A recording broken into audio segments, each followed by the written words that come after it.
વાલેકુમ બાળકો, આપણું ધોરણ 5માં આપણો પાઠ 19 ચાલે છે. આપણા પડોશી દેશો. તો આપણા પડોશી દેશો કયા કયા છે? અફઘાનિસ્તાન, ચીન, નેપાળ, બાંગ્લાદેશ, ભૂટાન, મ્યાનમાર, શ્રીલંકા અને પાકિસ્તાન. આ આપણા પડોશી દેશો છે.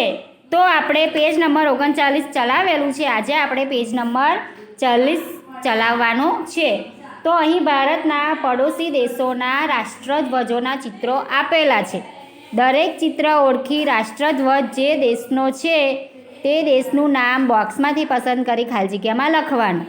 અહીંયા પડોશી દેશોના રાષ્ટ્રધ્વજોના ચિત્રો આપેલા છે અને દેશના નામ પણ ઉપર બોક્સમાં આપેલા છે. તો એ કયા દેશના રાષ્ટ્રધ્વજનું ચિત્ર છે એ દેશનું નામ આપણે ખાલી જગ્યામાં લખવાનું છે. તો તમને અહીંયા ચિત્રો આપેલા છે. જુઓ, રાષ્ટ્રધ્વજના ચિત્રો આપેલા છે.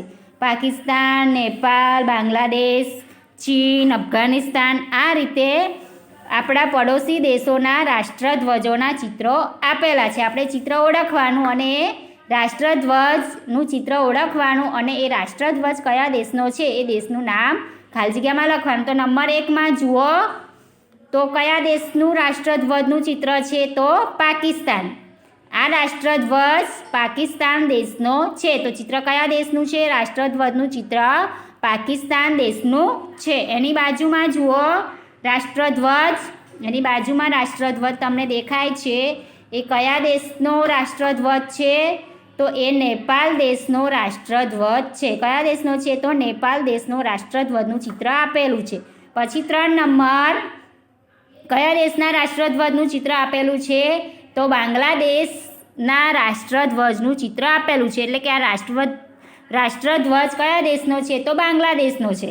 પછી 4 નંબરમાં જુઓ, કયા દેશના રાષ્ટ્રધ્વજનું ચિત્ર આપેલું છે? તો ભૂટાન દેશનું રાષ્ટ્રધ્વજનું ચિત્ર આપણને આપેલું છે.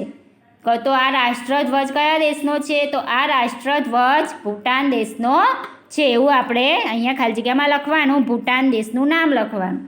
પછી એની નીચે જુઓ, રાષ્ટ્રધ્વજ કયા દેશનો છે? ચિત્રમાં 5 નંબર પર શ્રીલંકા. શ્રીલંકા દેશના રાષ્ટ્રધ્વજનું ચિત્ર આપણને આપેલું છે. તો આ રાષ્ટ્રધ્વજ કયા દેશનો છે? તો આ રાષ્ટ્રધ્વજ શ્રીલંકા દેશનો છે. પછી એની બાજુમાં જુઓ, ચીન દેશના રાષ્ટ્રધ્વજનું ચિત્ર આપેલું છે. સ્ટાર પાડેલા છે. એ રાષ્ટ્રધ્વજ તમને દેખાય છે. તો એ રાષ્ટ્રધ્વજ કયા દેશનો છે? તો એ રાષ્ટ્રધ્વજ ચીન દેશનો છે.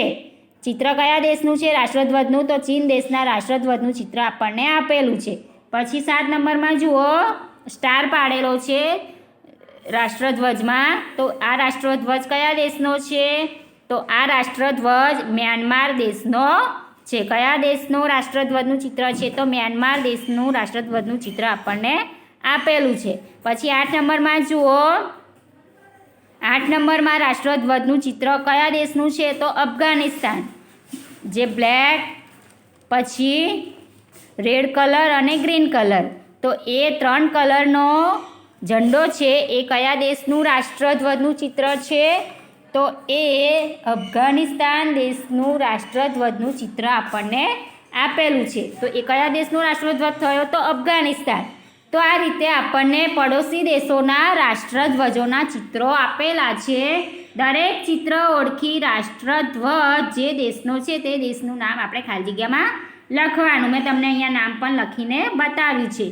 સૌપ્રથમ રાષ્ટ્રધ્વજ છે એ પાકિસ્તાન, પછી નેપાળ દેશનું રાષ્ટ્રધ્વજ છે, પછી બાંગ્લાદેશનું રાષ્ટ્રધ્વજ છે, પછી એની બાજુમાં ભૂટાન દેશનું રાષ્ટ્રધ્વજ છે, પછી એની બાજુ નીચે શ્રીલંકા દેશનું રાષ્ટ્રધ્વજ છે, પછી એની બાજુમાં ચીન દેશનો રાષ્ટ્રધ્વજ છે, પછી મ્યાનમાર દેશનો રાષ્ટ્રધ્વજ છે, પછી અફઘાનિસ્તાન દેશનો રાષ્ટ્રધ્વજ આપણને આપેલો છે. એટલે અહીંયા આપણને આપણા પડોશી દેશોના રાષ્ટ્રધ્વજના ચિત્રો આપેલા છે. દરેક ચિત્ર ઓળખી આપણે રાષ્ટ્રધ્વજ જે દેશનો છે તે દેશનું નામ ખાલી જગ્યામાં લખવાનું. તો તમારે પેજ નંબર 40 ચોપડીમાં પૂરવાનું અને ચોપડીમાંથી જોઈને નોટમાં લખવાનું આપણું આજનું લેસન. અલ્લાહ હાફિઝ.